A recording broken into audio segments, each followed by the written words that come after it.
સૌને મારા જય શ્રી કૃષ્ણ. આજના વિશ્વ હિન્દી દિવસના કાર્યક્રમમાં ઉપસ્થિત મારા vice principal doctor Hiteshbhai, Hindi વિભાગના અધ્યક્ષા અધ્યાપિકા બીનાબેન, સાથી અધ્યાપિકા ચાંદનીબેન, જેણે ખૂબ સરસ હિન્દીમાં એન્કરિંગની શરૂઆત કરી, હેતવી માટે એકવાર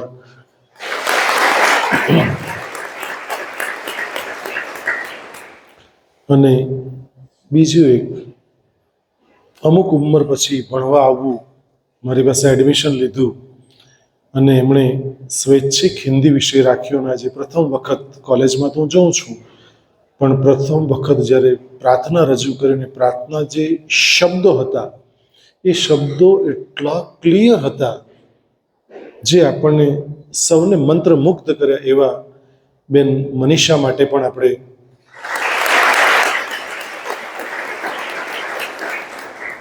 આ ભાષાનો જાદુ છે દીકરાઓ. ક્ષમા કરજો, હિન્દી વિશ્વ હિન્દી દિવસ છે, પણ ગુજરાતીમાં હું આપને બે ચાર વાત કહી દઈશ. એને માટે પહેલેથી જ હું ક્ષમા પ્રાર્થના કરી લઉં છું. મિત્રો, મનીષાબેન માટે થઈ જાય એમ મેં કીધું એટલે આગળ મારે કશું બોલવું ના પડ્યું. આ કઈ ભાષા છે? વગર શબ્દ બોલ્યા વગર સમજાઈ જાય છે. આ શબ્દ પછી હવે આ જ આવશે એ આપણને ખબર છે. અને મિત્રો, આજે વિશ્વ હિન્દી દિવસ છે. લગભગ 62 કરોડથી વધારે લોકો જ્યારે વિશ્વમાં હિન્દી બોલી રહ્યા છે, 41થી વધારે કરોડ લોકો જ્યારે ભારતમાં હિન્દી બોલી રહ્યા છે, ત્યારે વૈશ્વિક સ્થાન જે ભાષાએ પ્રાપ્ત કર્યું છે એ હિન્દી માટે આપણે, રાષ્ટ્રભાષા માટે આપણે ખરેખર ગર્વ લઈ શકીએ છીએ. 3 બાબતો જીવનમાં ખૂબ અગત્યની યાદ રાખવા જેવી છે. ભાષા, ગાંધીજીએ કહ્યું છે તેમ, બાળક અમુક ઉંમર પછી 12, 13, 14, 15, 16 વર્ષ પછી વિશ્વની કોઈ પણ ભાષા શીખી શકે છે, પરંતુ જેની માતૃભાષાનો પાયો મજબૂત છે એ વિશ્વની કોઈ પણ ભાષા શીખવા માટે સંપૂર્ણ સક્ષમ છે.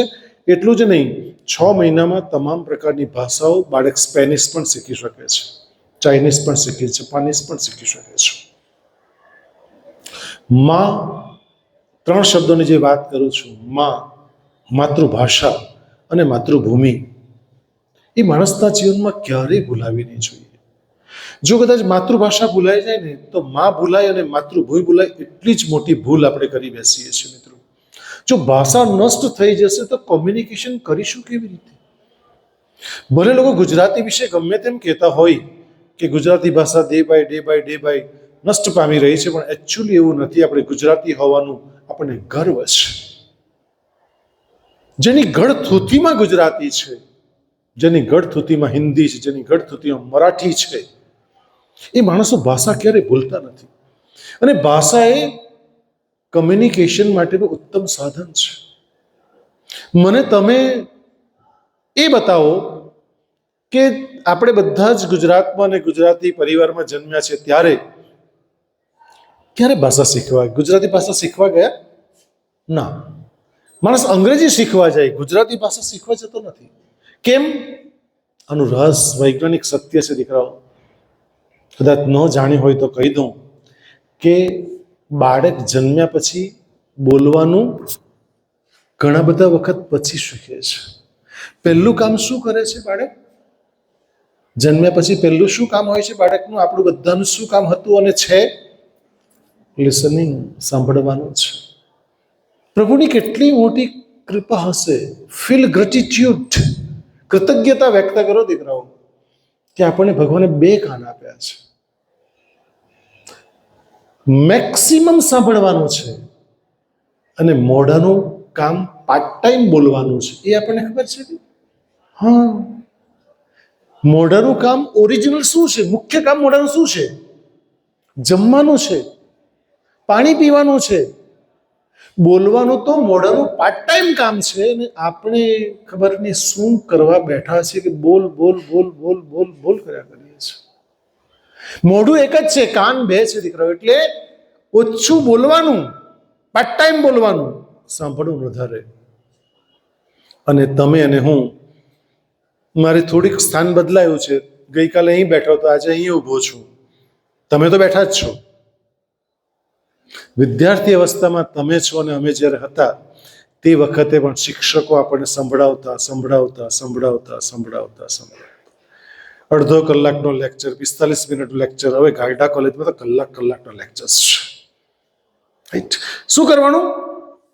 સાંભળવાનું. ખરેખર તમે સાંભળો છો?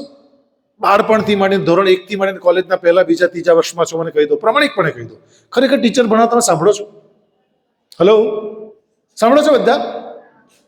કેટલું સવારમાં 10મી જાન્યુઆરી 2026 દડે જુઠ્ઠું બોલતા બિલકુલ તમે શરમાતા નથી. મને બતાવો, તમે ક્યાં સાંભળ્યું? મને એક શબ્દ, એક પ્રસંગ વર્ણવો કે સર મને જે 5મા ધોરણમાં ટીચર આ ભણાવના, મને બી યાદ છે, તમે કીધો પ્રસંગ હમણાં વર્ણવીશ, ચલો આવી જાઓ, જોઈ કોણ 500 રૂપિયા ઇનામ આપીશ. શું વાત કરો છો તમે? અમે કોઈ દિવસ નથી સાંભળ્યું, તમે ક્યાં સાંભળ્યું? લિસનિંગ કરવાનું કામ દીકરાઓ બહુ ડિફિકલ્ટ છે. કમ્યુનિકેશન સ્કિલના એક્સપર્ટ એવું કહે છે કે માણસ ખરેખર ઇગ્નોર કરે, સાંભળતો જ નથી. બોલવાનું તો બોલ્યા કરે. મોટા ભાગના લોકો ઇગ્નોર કરે છે. બીજા લોકો દેખાવ કરે છે. Yes, very good, thank you, good. એને પૂછે શું, તો કશી ખબર નથી હોતી. ખાલી ડોકા હલાવે. એટલે અમારા શિક્ષકો જાણે કે તમે અમને અંડર એસ્ટિમેટ નહીં કરતા, કે બધું જ જાણીએ કે તમે ખાલી ડોકા હલાવતા છો. તો તમને જઈને પૂછું, શું છે ભાઈ, બોલ, હું બોલી ગયો હમણાં? અરે એ તો નહીં ખબર. તો હાનો ડોકા હલાવે પેલા. એટલે પહેલું ઇગ્નોર કરે, બીજું દેખાવ કરે, ત્રીજું પસંદગીનું સાંભળી લે. આ તમારી મારી જ વાત કરું છું. જેટલું કામનું હતું, સર દાખલો ગણાવતા છે, કામનો છે, તો જોઈ લીધો, પતી ગઈ. પછી હું બોલે તો આપણું કામ નહીં.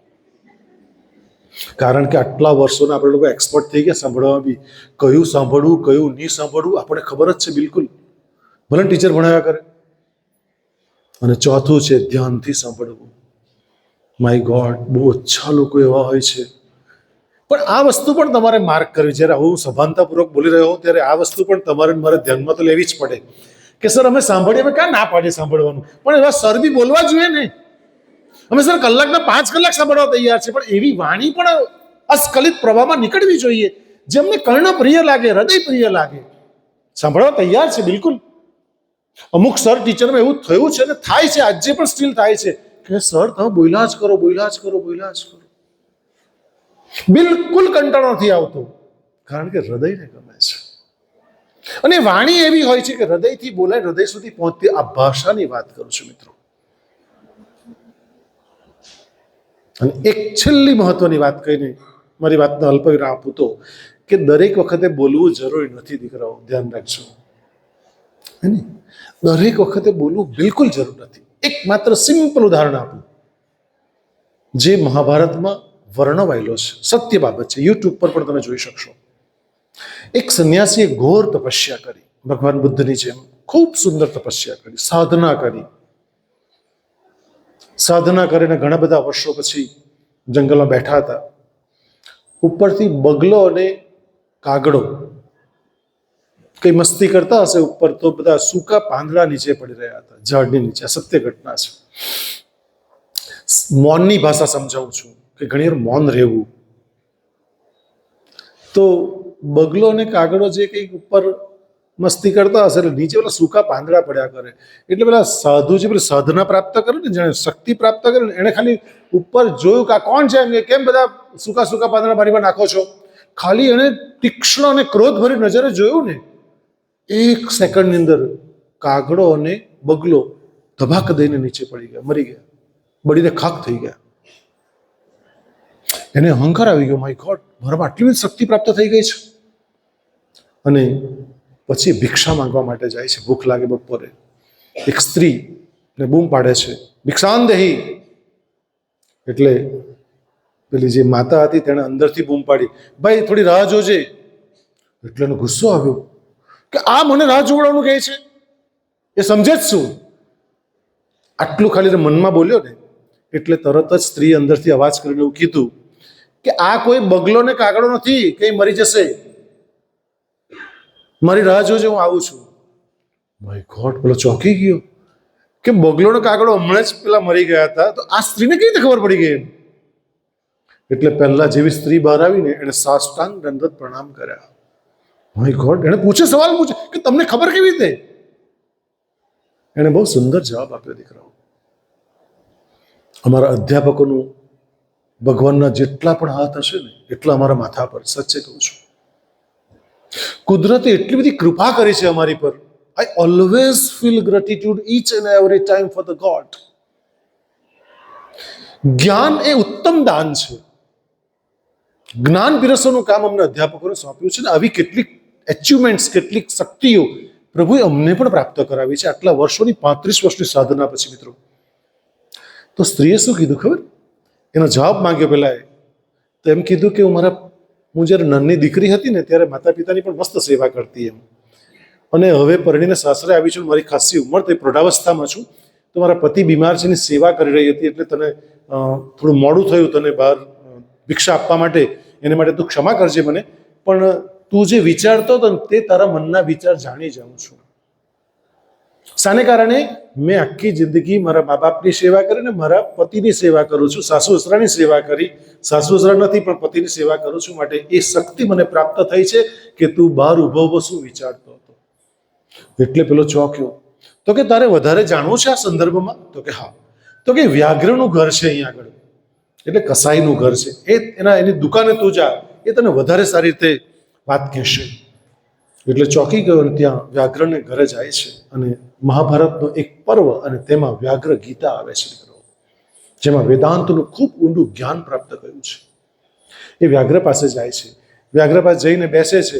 આવો બેસો, તમને પેલી સ્ત્રીએ મોકલ્યા.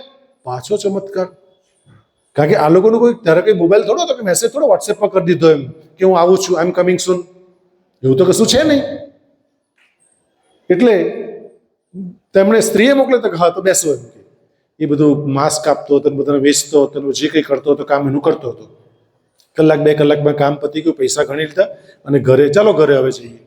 ઘરે લઈ જાય છે અને બેસાડે છે રૂમની અંદર બેસાડીને પછી એના મા બાપને નવડાવે છે, ધોવડાવે છે, સેવા ચાકરી કરે છે, જમાડે છે, પછી બહાર આવે છે. બોલો, શું જાણવું છે તમારે?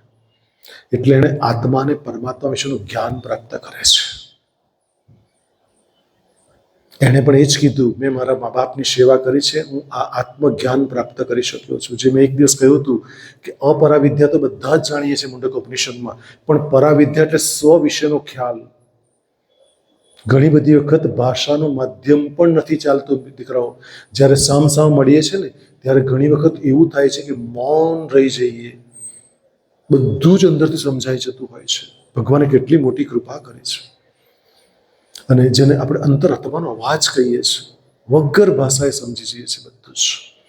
તો આજના વિશ્વ હિન્દી દિવસની હું શુભેચ્છા પાઠવું છું, કાર્યક્રમની શુભેચ્છા પાઠવું છું. નિબંધ સ્પર્ધા છે, એ તો નિબંધ તો આપણે લખતા જ આવ્યા છે, ખબર નહીં આપણને તો ધોરણ 1થી માંડીને જ્યારથી લખતા થયા બરાબર 5મા ધોરણ પછી નિબંધ લખવાની શરૂઆત કરે. નિબંધમાં તમે ખૂબ એક્સપર્ટ છો, કારણ કે તમે સુંદર પોતાના વિચારો અંદર પ્રેઝન્ટ રજૂ કરી શકો છો. કારણ કે વરસાદ હોય તો વર્ષા ઋતુ પર, રક્ષાબંધન પર, હમણાં મકર સંક્રાંતિ નિબંધ 8મા ધોરણ પૂછાશે.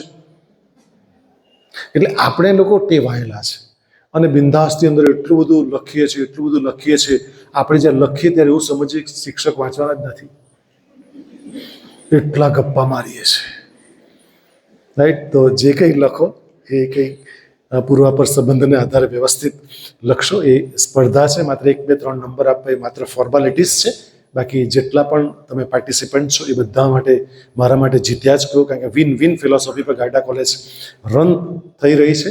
તો મારી ફરી એકવાર શુભેચ્છા, અને મારી ચર્ચાને માત્ર ક્ષમા સાથે, હિન્દી દિવસ હોવા છતાં પણ ગુજરાતીમાં બોલ્યો તો ક્ષમા સાથે, માફી સાથે, આપ સૌની માફી સાથે, અને વિશ્વ હિન્દી દિવસની માફી સાથે મારી ચર્ચાને અલ્પ વિરામ આપું છું. ફરી પાછા મળીશું. ધન્યવાદ. જય હિન્દ, જય ભારત.